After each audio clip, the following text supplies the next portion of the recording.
मैं रविंद्र कुमार आर के स्टडी में आप सबका स्वागत करता हूं। आज के वीडियो में टेंस का पार्ट 11 देखेंगे, जिसमें फ्यूचर परफेक्ट टेंस। आज फ्यूचर परफेक्ट टेंस पर चर्चा करेंगे।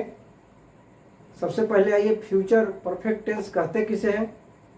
कोई कार्य भविष्य में निर्धारित समय पर पूरा होने की संभावना हो तो उसे फ्यूचर परफेक्ट टेंस कहा जाता है।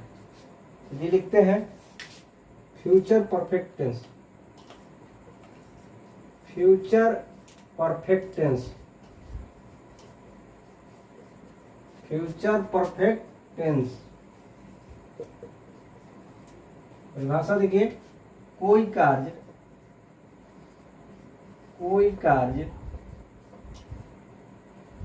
निर्धारित समय में, भविष्य में, कोई कार्य भविष्य में निर्धारित समय में, निर्धारित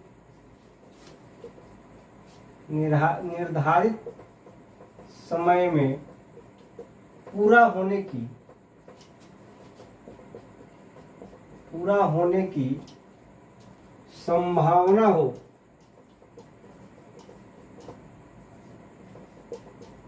तो उसे फ्यूचर परफेक्ट टेंस कहा जाता है।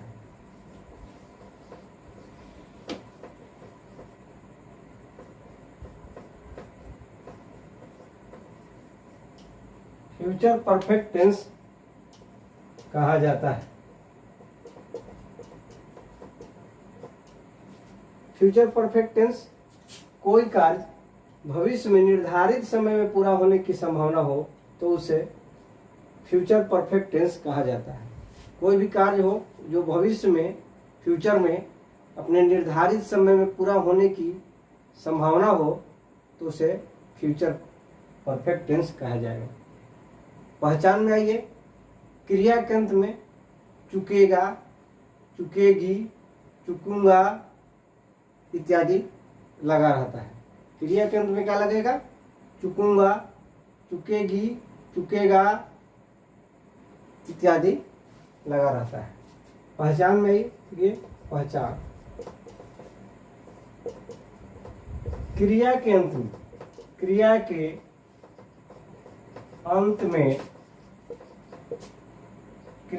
में चुकूंगा,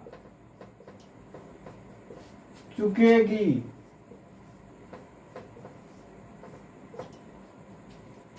चुकेगा,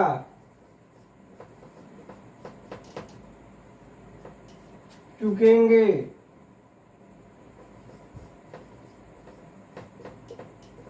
चुकेंगे इत्यादि लगा रहता है।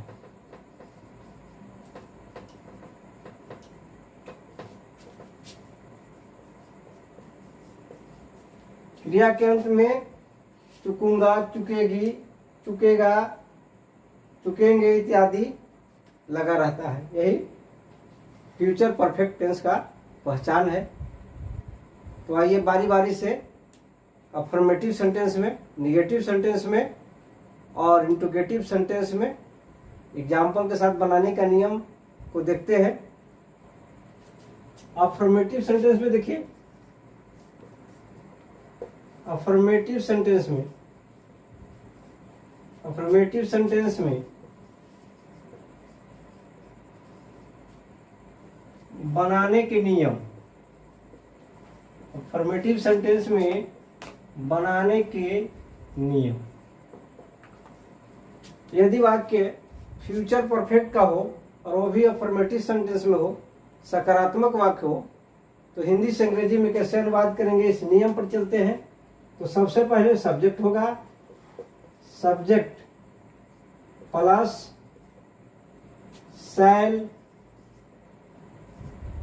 या विल, सब्जेक्ट प्लस शैल या will plus have plus V3 plus object.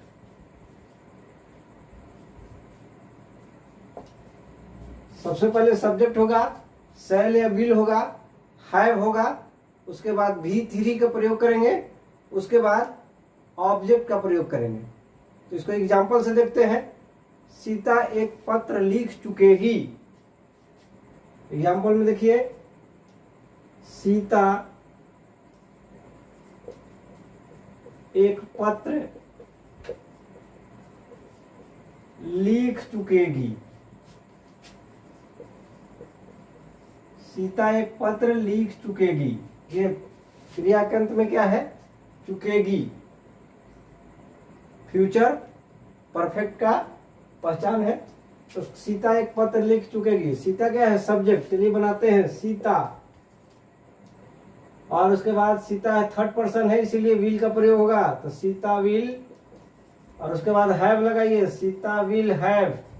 और लिखना क्या होता है? राइट। दूसरा रूप होता है रूट, और तीसरा रिटेन।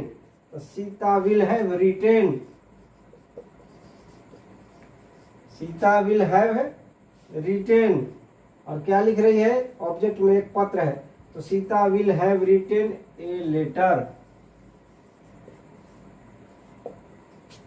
सीता एक पत्र लिख चुकेगी। Sita will have written a letter. Sita will have written a letter. Ram Patna जा चुकेगा। राम पटना जा चुकेगा। राम पटना जा चुकेगा। इसको बनाइए, सब्जेक्ट होगा राम। राम, राम के साथ थर्ड पर्सन है, विल लगेगा। राम विल, और उसके बाद हैव लगाइए, राम विल हैव। और जाना क्या होता है? गो, और दूसरा रूप वेंट, और तीसरा gone. Ram will have gone. तीसरा रूप लगेगा राम विल हैव गॉन, और ऑब्जेक्ट है Patna. Ram will have gone to Patna. Ram will have gone to Patna. Ram Patna जा चुकेगा। मैं अपना काम कर चुकूंगा। मैं अपना काम कर चुकूंगा। मैं अपना काम कर चुकूंगा। ये मैं हो गया सब्जेक्ट आई। आई के साथ फर्स्ट पर्सन है, तो इसलिए शैल लगेगा। आई शैल हैव लगेगा, आई शैल हैव। और काम करना क्या होता है? डू। तो डू से डन हो जाएगा। I shall have done. Done. और अपना के लिए हो जाता है my. I shall have done my work. I shall have done my work.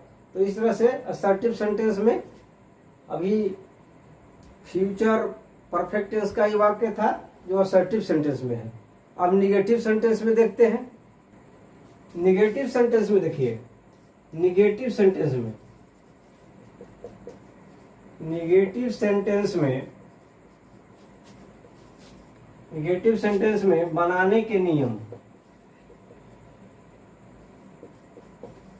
Negative sentence में बनाने के नियम।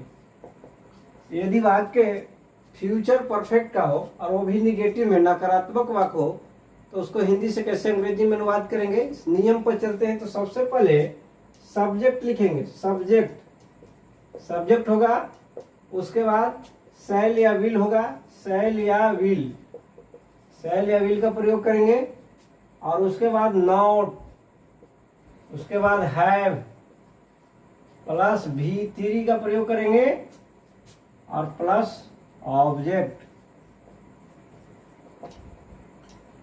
सबसे पहले निगेटिव वाक्य हो तो सब्जेक्ट, और सब्जेक्ट के बाद क्या करेंगे? शैल या विल का प्रयोग करेंगे, उसके बाद नॉट का प्रयोग करेंगे, उसके बाद हैव लगाएंगे, और उसके बाद भी3, उसके बाद ऑब्जेक्ट। अब चलिए निगेटिव सेंटेंस में उदाहरण पर चलते हैं। मोहन नहीं खेल चुकेगा। मोहन नहीं खेल चुकेगा। मोहन नहीं खेल चुकेगा।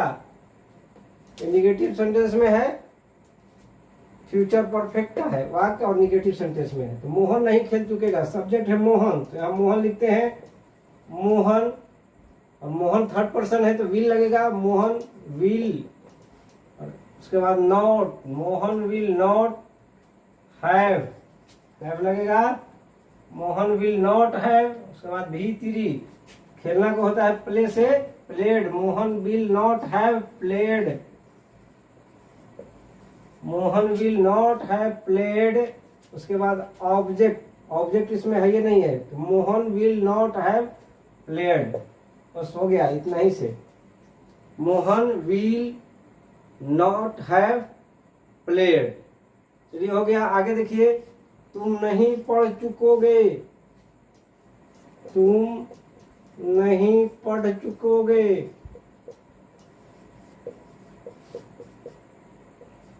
तुम नहीं पढ़ चुकोगे, तो तुम सब्जेक्ट हो गया तुम यानी यू, और सेकंड पर्सन इसलिए विल लगेगा, यू विल, उसके बाद not, you will not have, you will not have, और भीतरी क्या है पढ़ना, तो रीड से रीड ही होता है तीसरा रूप, you will not have read, you will not have read, इसमें भी ऑब्जेक्ट नहीं है इसलिए इतना ही होगा, we you will not have read, तुम नहीं पढ़ चुकोगे, राधा एक पत्र नहीं लिख चुकेगी, राधा एक पत्र नहीं लिख चुकेगी, नहीं लिख चुकेगी। ये यहाँ राधा सब्जेक्ट है, तो राधा थर्ड पर्सन इसलिए विल लगाएंगे, राधा विल नॉट लगाएंगे, Radha will not have, Radha will not have, लिखना क्या होता है रिटेन तीसरा रूप, Radha will not have written, और ऑब्जेक्ट है, ऑब्जेक्ट है एक पत्र इसलिए ए लेटर लिखेंगे, Radha will not have written a letter, हो गया, Radha will not have written a letter. तो ये हमारा फ्यूचर परफेक्ट का वाक्य है, वो निगेटिव सेंटेंस में है। अब फ्यूचर परफेक्ट का वाक्य को इंट्रोगेटिव सेंटेंस में देखिए बनाने का नियम। चलिए इंट्रोगेटिव सेंटेंस में देखते हैं। इंटेरोगेटिव सेंटेंस में, इंट्रोगेटिव सेंटेंस में बनाने के नियम।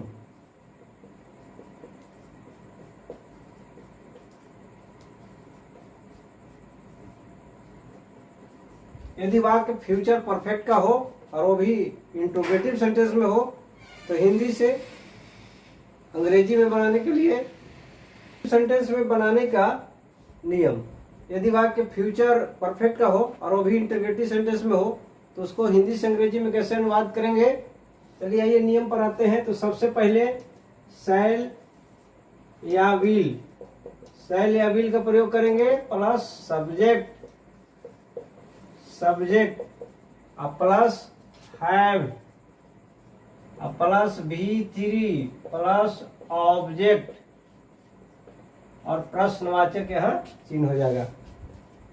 नियम क्या है, शैल या विल का प्रयोग करेंगे, उसके बाद सब्जेक्ट रखेंगे, उसके बाद हैव, उसके बाद V3 और उसके बाद ऑब्जेक्ट और अंत में प्रश्नवाचक चिन्ह जरूर लगाएंगे। तो चलिए उदाहरण देखते हैं।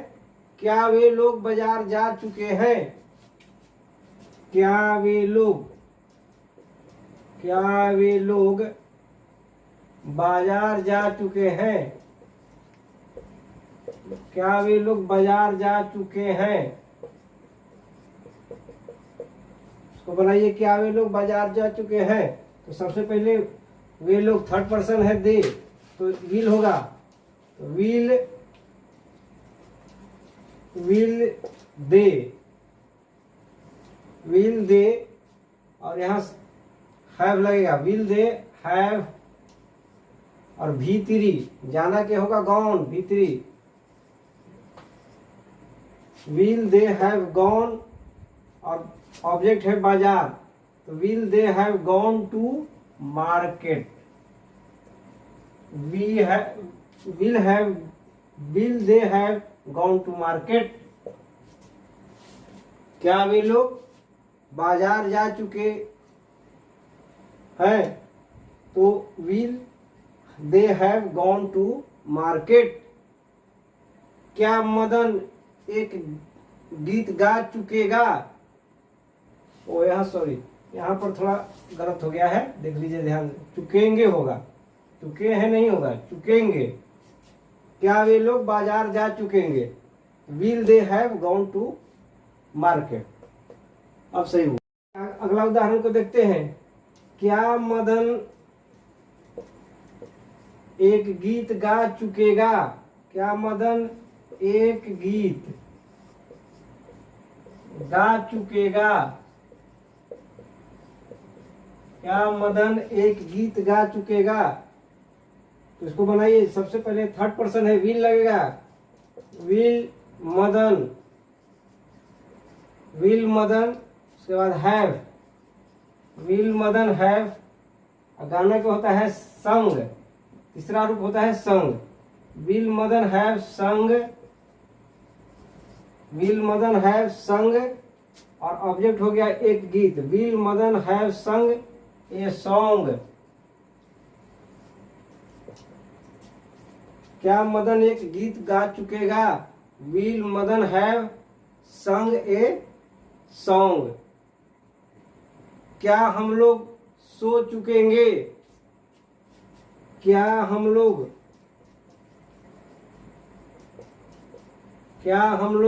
सो चुकेंगे, क्या हम लोग सो चुकेंगे। तो इसमें चलिए बनाइए, हम लोग फर्स्ट पर्सन है, सेल लगेगा, पहले सेल लगाएंगे, सेल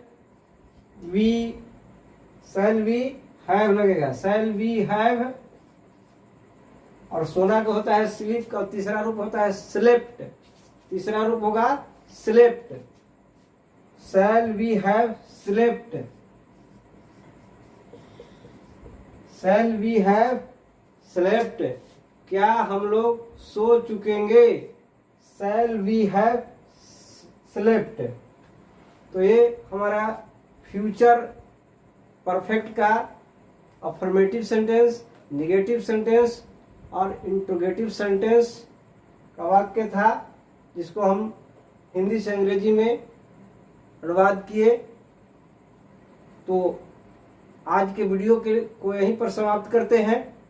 अगले वीडियो में जो लास्ट वीडियो होगा टेंस का पार्ट 12, इसमें आप देखेंगे फ्यूचर परफेक्ट कंटिन्यूअस टेंस।